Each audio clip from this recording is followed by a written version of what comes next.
सदाए हक न्यूज़, हक़ व सदाकत की बेबाक आवाज़। या अय्युहल्लज़ीना आमनू क़ू अनफुसकुम व अहलीकुम नारा वक़ूदुहा अन्नास वल हिजारा।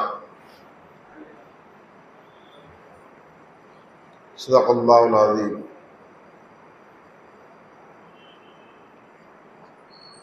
मेरे मोहतरम बुजुर्गों, भाइयों, दोस्तों, ये जमीयत उलमा हिंद के तहत आज का ये प्रोग्राम बेलवा की जामे मस्जिद में मुनक़िद हुई है।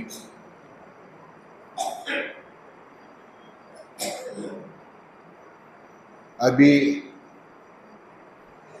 जमीयत के तमाम जिम्मेदारों की मीटिंग हुई थी और गौर व फिक्र किया गया था कि इस वक्त हमारे इलाके में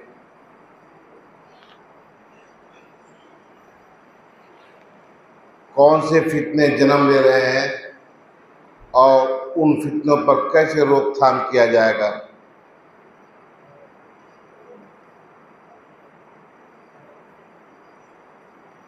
तो फितने तो बेशुमार हैं, तरह तरह के फितने। इस वक्त जो बड़ा फितना है वो इर्तिदाद का फितना है। इर्तिदाद यानी एक आदमी शक्ल सूरत के एतबार से तो मुसलमान है, लेकिन अमल के एतबार से वो इस्लामी अमाल से दूर है, या उनकी ज़हनियत इतनी बदल चुकी है कि इस्लाम की बातें उनको अच्छी नहीं लगती। तो ऐसे आदमी को मुर्तद कहते हैं। और इस्लाम में ऐसे शख्स को बहुत ही नापसंद किया गया।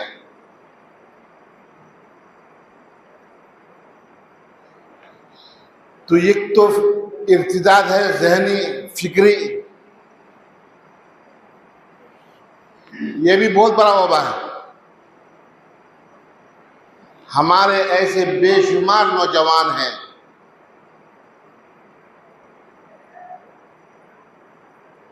जो मुसलमान घराने में पैदा हो गए, नाम मुसलमान है, लेकिन इस्लाम के बारे में जो बुनियादी मालूमात है वो भी उसको मालूम नहीं है।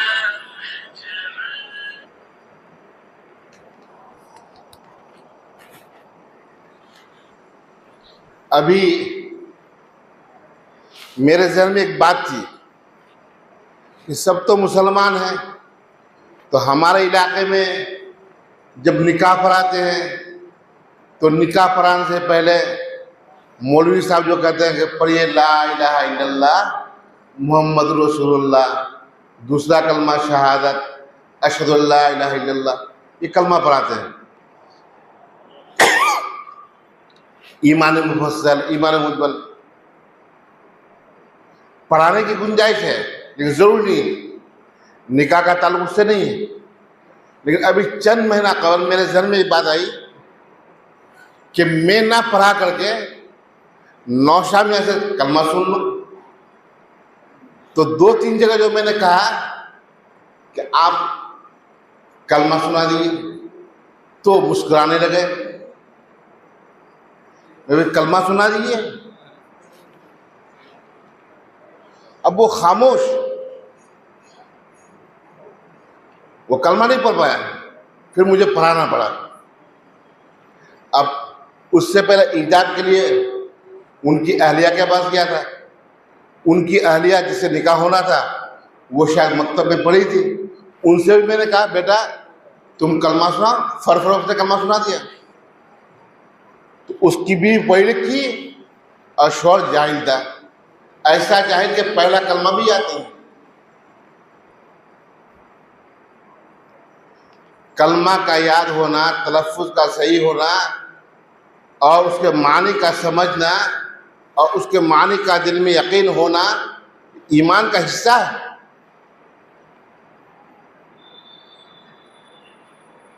भाई अल्लाह एक है, मोहम्मद सल्लल्लाहु अलैहि वसल्लम अल्लाह के रसूल है, जो हमारा अकीदा का मसला है ना।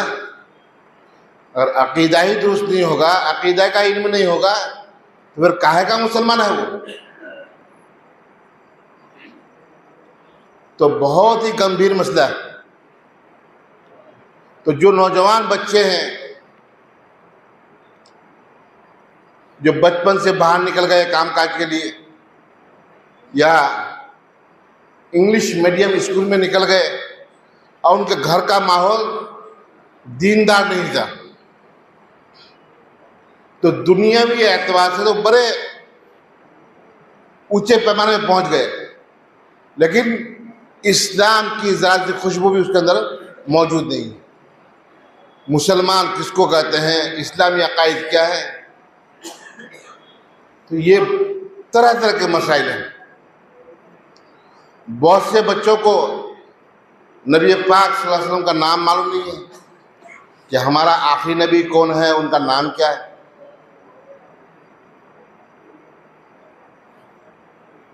लेकिन इस वक्त सबसे बड़ा मसला ये है कि मरने के बाद ईमान का एक है वल बासी बादल मौत, आमन्तु बिल्लाहि व मलाइकतिही व कुतुबिही व रुसुलिही वल यौमिल आखिर वल क़द्रि खैरिही व शर्रिही मिनल्लाहि ताला वल बासी बादल मौत। कि ईमान लाया में अल्लाह पर, अल्लाह की ज़ात पर भी, अल्लाह की सिफत पर भी, और उनके फरिश्तों पर, उनकी किताबों पर।